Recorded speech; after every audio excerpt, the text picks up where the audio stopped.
আর বলিস না রে, এই রোজা রাখতে রাখতে আমার অবস্থা একদম খারাপ।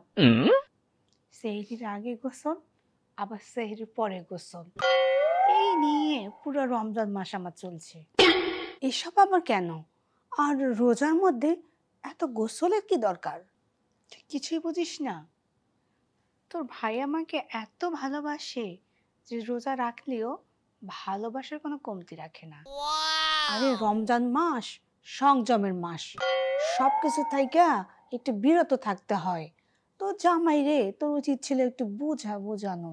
আরে রমজান মাস সংযমের মাস, আর এটা একটা পরীক্ষা। সবকিছু থেকে বিরত থাকতে হয়। তো জামাইরে একটু তোর বোঝানো দরকার ছিল। সংযম মানে ভালোবাসা বন্ধ নাকি? না, কিন্তু সীমা মানতে হয়। আহারে, তোদের দুজনের কথা শুনে মনে হচ্ছে আমার জীবনটাই শেষ। বিয়ের পর থেকে তো জামাইরেই আমি কাছে পাইলাম না। কি বলিস এইসব? তোরা তো সারাক্ষণ ছবি তুলিস, সারাক্ষণ বিদেশে ঘুরিস, ফেসবুকে ছবি দিচ্ছিস, আবার এসব তুই কি বলিস? কি আর বলবো দোস্ত, ওই সব সোশ্যাল মিডিয়ার নাটক। আর বাসায় আসলে শাশুড়ি মাঝখানে ঘুমায়। এইটা আবার কি কস? কি আর বলবো, বিয়ের পর থেকে শাস্তি আইসা আমাদের মাঝখানে ঘুমায়। যৌবন কোনো তো ভালোবাসা পাইনি, আর এখন ভালোবাসা পাইতে পাইতে রমজান চলে আসছে।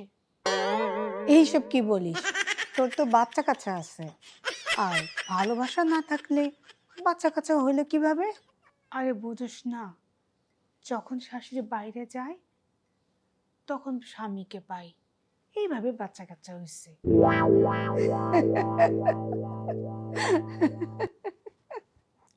আমার জামাই কিন্তু অন্যরকম, সবার জামার মতো না।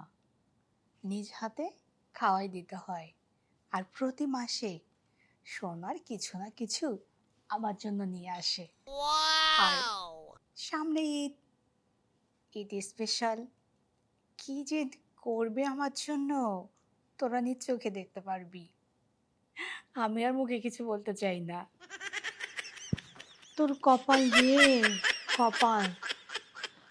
আমাদের স্বামী যদি এমন হইতো তাহলে আজকে এত আফসোস করতে হইতো না। শোন, এই রমজান মাসে তোদের এসব রোমাঞ্চের কথা শুনতে না আমার একদম ভালো লাগতেছে না।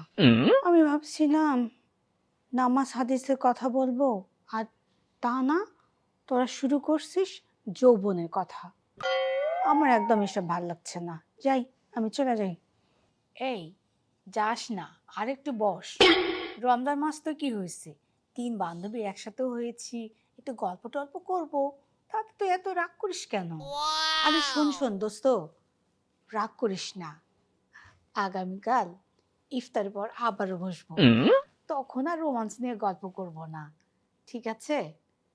শোন, তোদের দুজনকে বলছি, এই রমজান মাসে ভালোবাসা অফলাইনে রাখ, আর সংযম শেখ। মৃত্যুটা সবসময় এমন করে, মৃত্যুটা না কেমন তুমি হয়ে গেছে, খালি রোজা